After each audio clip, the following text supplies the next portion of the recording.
제가 말씀드리고 싶은 얘기는 딱 이겁니다. 너무 걱정하지 마세요.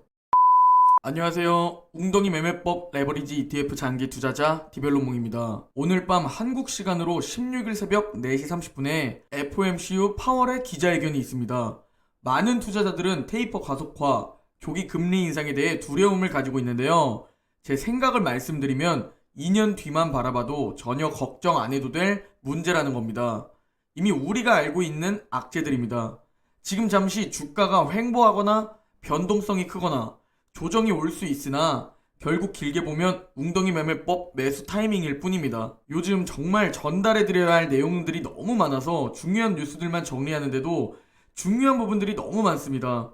그래서 우리가 투자를 함에 있어서 중요하게 꼭 알아야 할 핵심들만 공유드리겠는데요. 먼저 어제 소비자 물가지수 PPI가 전년 동월 대비 역대 최고 상승률을 기록했는데 이 부분이 어제 증시 하락을 이끈 요인입니다. 그리고 구글이 백신 안 맞은 직원을 해고할 것이라고 밝히며 백신 의무화를 지지했습니다. 그리고 다음으로 미 상원에서 부채 한도 31.4조 달러로 상향하는 법안을 통과시킨 소식과 현재 시장이 예상하는 테이퍼링 종료 시점과 앞으로 금리 인상에 대해 알아보려고 합니다. 우리가 이걸 체크해야 하는 이유는 시장이 예상하는 부분까지는 일정 부분 주가가 선반영이 되어 있을 가능성이 크기 때문입니다. 그리고 어제 저와 프리미엄 멤버십 분들이 걸어둔 2차 매수 타이밍 가격까진 아쉽게 안 온 QLD와 1차 매수 타이밍이 온 SSO에 대해 설명드리고 영상 마무리하려고 합니다. 어제 미국 증시 3대 지수가 이틀째 동반 하락했는데요. 미국의 인플레이션 우려에 더욱 힘이 실린 가운데 기술주의 낙폭이 두드러졌습니다. 이날 발표된 미국 생산자 물가지수 PPI는 전년 동월 대비 기준으로 역대 최고 상승률을 기록했는데요. 상승세가 시장의 예상보다도 더 크게 가속화했습니다. 왜 어제 증시가 떨어졌냐면 이는 FOMC에 더 큰 압박을 줄 만한 소식이기 때문입니다. FOMC는 한국 시간으로 16일 4시 30분에 결과를 발표합니다. 즉 오늘 미국 주식시장 장중 발표가 된다는 건데요. 앞서 파월 연준 의장은 테이퍼 가속화 등을 예고한 바 있습니다. 이 부분이 대체 시장에 어느 정도 선반영되어 있는지를 봐야 하고요. 다우는 0.3% 하락, 기술주 중심의 나스닥은 1.1% 하락, S&P 500은 0.7% 하락 마감했습니다. 금일 맵을 좀 살펴보면 딱 봐도 빅테크와 기술주의 흐름이 좋지 않고 금융주가 좋은 것을 확인할 수 있는데요. 어제의 시장은 생산자 물가지수의 발표로 인해 조기 금리 인상에 대한 두려움이 커진 것을 반영한 것으로 보입니다. 그리고 마이크로소프트를 대표적으로 소프트웨어 기업들이 큰 하락을 보여주었는데요. JP모건이 높은 밸류에이션을 근거로 일부 소프트웨어 종목에 대한 투자 의견을 하향 조정한 여파입니다. 미국 10년물 국채금리는 1.43에 위치해 있습니다. 오늘 장중 파월의 기자회견 후 어떠한 움직임을 보이는지 살펴봐야 하고 금일 공포지수는 26입니다. 다시 꽤 많이 내려왔는데 현재 일각에서는 불확실성 해소로 상승할 것이다. 또 다른 의견으로는 아직 좀 더 하락할 것이라는 의견이 나뉘고 있습니다. 전문가들끼리도 의견이 나뉘는데 개인 투자자인 우리가 어떻게 맞추겠습니까? 우리는 원칙대로 매수 타이밍마다 줍줍 해나가는 겁니다. 어제 가장 중요한 이슈로는 미국의 11월 생산자 물가지수 PPI가 전년 대비 9.6% 상승한 것으로 나타났는데요. 이는 사상 최고치로 소비자 물가에 이어 인플레이션 압력이 여전히 지속되고 있음을 보여줍니다. 파월과 바이든이 인플레이션을 1순위로 꼽으면서 어제 그 두려움이 미국 증시에 나타난 건데요. 이 두려움은 테이퍼 가속화와 조기 금리 인상인 겁니다. 그래서 오늘 미국 주식 장중 파월의 기자회견이 정말 중요해 보입니다. 현재 시장의 불확실성 요인들을 정리해보면 먼저 오미크론 변이 바이러스, 그리고 테이퍼 가속화입니다. 테이퍼 가속화는 소비자 물가지수와 생산자 물가지수를 봤을 때 거의 기정사실화로 시장은 예측하고 있습니다. 그러면 이 부분은 이미 주가에 상당 부분 반영되었을 겁니다. 그러면 다음으로 아직 조금 덜 반영된 게 금리 인상 부분으로 생각하고 있습니다. 이제 시장에서는 내년 두 번의 금리 인상은 벌써 기정사실로 받아들이기 시작했고 내년과 내후년 각각 세 번의 금리 인상이 있을 것이라는 전망도 나오고 있습니다.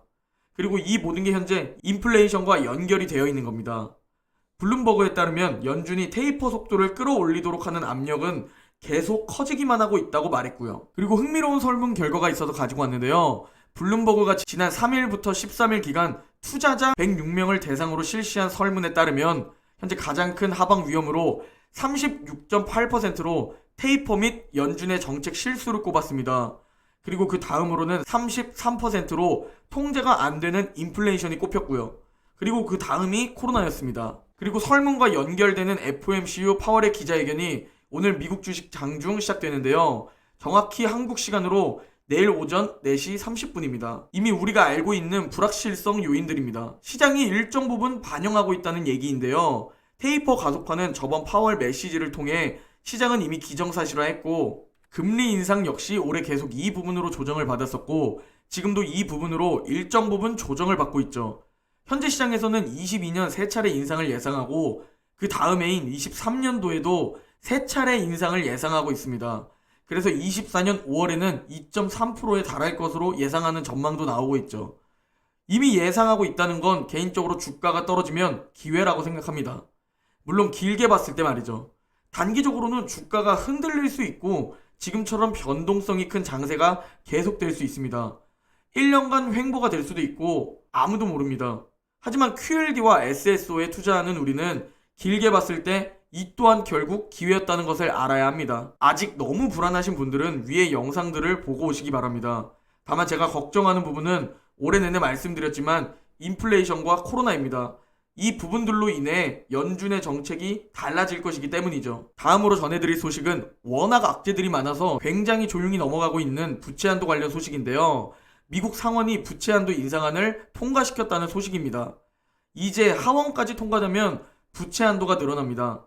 그동안 미국 정계는 부채한도를 두고 치열한 다툼을 벌여왔는데 지금 오미크론 변이와 함께 조기 금리 인상, 테이퍼 가속화, 그리고 인플레이션까지 악재가 쏟아져 나오는데 공화당과 민주당의 합의가 이루어지지 않아서 악재가 하나 더 추가되었다면 엄청 욕먹었을 텐데 다행히 상원에서 일단 통과가 되었네요. 그리고 다음으로 구글이 코로나 백신을 맞지 않은 직원들을 해고하기로 결정했다는 소식인데요. 구글은 최근 직원들에게 회사의 백신 접종 방침을 따르지 않을 경우 무급 휴가를 부여한 다음 해고 조치를 하겠다는 방침을 전달한 것으로 알려졌습니다. 그리고 이미 구글은 회사 방침을 따르지 않은 직원들을 개별 접촉하고 있는 상태라고 합니다. 현재 구글이 이 같은 강경책을 펼친 이유로는 내년 직원들의 사무실 복귀를 추진하기 위함으로 추측됩니다. 자, 이제 웅덩이 매매법 QLD와 SSO 다음 매수 타이밍에 대해 설명드리려고 하는데요. 먼저 나스닥 200 레버리지 QLD 일봉 차트입니다. 어제 저와 우리 프리미엄 멤버십 분들이 걸어둔 가격 바로 직전에 올라주면서 아쉽게 저희는 아직 2차 매수를 시작하지 못했습니다. 현재 QLD는 이미 61선 부근입니다. 83달러쯤 걸어두셨다면 이미 2차 매수가 시작되신 분들도 계실 겁니다. 현재 검정색 61선 2차 매수 타이밍은 82.7달러입니다. 이 부근에서 1일차 매수를 시작하시면 됩니다. 저는 오늘도 걸어둘 예정입니다만 오늘은 파월의 기자회견이 있기에 장중 그냥 2차 매수를 시작할 수도 있습니다. 다음은 S&P 500 200 레버리지 SSO 일봉 차트입니다. 어제 1차 매수를 진행하신 분들은 1차 매수 비중이 체결되었을 겁니다. 그리고 이제 2차 매수를 준비해야겠죠. 검정색 61선 2차 매수 타이밍 가격은 134달러입니다. 134달러 부근에 2차 매수 타이밍에 1일차 비중을 걸어두고 주무시면 됩니다. 이게 오늘 점도표와 파월의 기자회견에 시장이 어떻게 반응할지 모르기 때문에 기회를 줄지 안 줄지도 정말 모르겠습니다. 이러나 저러나 우리 개인 투자자는 우상향의 종목을 선택하고 장기적인 관점에서 바이앤홀드를 해야 살아남을 수 있습니다. 여러분들도 내가 떨어지기 전에 고점에서 팔고 다시 저점에서 산다는 걸 매번 할 수 없다는 것을 불가능하다는 것을 알고 있을 겁니다. 현실적으로 가장 우상향의 확률이 높은 종목을 골라서 짧게는 5년 정도를 먼저 목표를 두시고 웅덩이 매매법 매수 타이밍마다 줍줍하면서 평단가를 신경 쓰지 마시고 수량을 늘리고 수익 극대화를 해야 합니다. 그리고 혼자서는 지루하고 고통스러울 수 있기에 저와 그리고 우리 웅죽분들과 함께 힘이 되어주며 투자하는 거죠. 그리고 지금 이 악재들이 두려우실 텐데요. 하지만 지나고 보면 이 또한 우리가 기다리던 웅덩이일 뿐입니다. 이미 우리가 알고 있는 악재들입니다. 이게 어디까지 떨어질지 바로 상승해줄지 알 수 없습니다. 그러니까 우리가 공부를 하고 원칙을 지키려고 하는 거죠.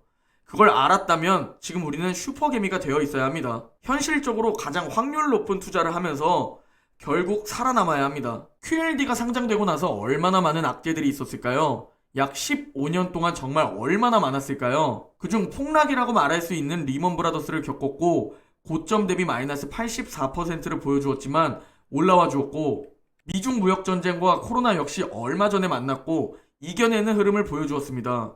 단기간으로 팔 생각을 하면 진입하지 못합니다. 하지만 길게 보고 투자를 하면 주가가 떨어지는 건 기회입니다. 그렇게 정말 평생 주식 투자를 한다고 생각을 하면 리먼 브라더스, 코로나를 만나더라도 15년간 41배를 보여주는 종목에 올라타는 겁니다. 제가 말씀드리고 싶은 얘기는 딱 이겁니다. 너무 걱정하지 마세요. 웅덩이 매매법 매수 타이밍마다 줍줍하고 세계에서 QQQ와 스파이 다음으로 안전한 종목이라고 생각하시고 나스닥과 S&P 500이 횡보하거나 하락하면 전 세계 거의 모든 종목과 증시가 더 하락한다고 생각하시면 마음이 편안할 겁니다. 결국 떨어지는 것도 가장 조금 떨어질 확률이 높고 가장 빨리 올라올 확률도 높은 나스닥과 S&P 500이라는 겁니다. 그래서 제가 항상 말씀드리지 않습니까? 주식 투자는 심리가 99%라고 말이죠. 그래서 오를 땐 불타기를 하는 게 아니라 계좌 상승을 보면서 매도 없이 즐기는 거고 그 구간에는 열심히 일해서 계좌에 현금을 적립해두는 겁니다. 그리고 지금처럼 이렇게 웅덩이가 왔을 때 줍줍하는 투자자가 되어야 한다는 겁니다. 멘탈 때문에 현실적으로 장기 투자에 성공하기 위해 2배 레버리지에 투자하는 거기 때문에 무지성 적립이 아니라 웅덩이 매매법으로 웅덩이에서 매수하는 겁니다. 오늘 영상은 여기까지입니다. 제 영상이 도움이 되셨다면 구독과 좋아요, 댓글 한 번씩 귀찮으시겠지만 꼭 부탁드립니다. 모두 너무 걱정 마시고 내일 영상에서 뵙겠습니다.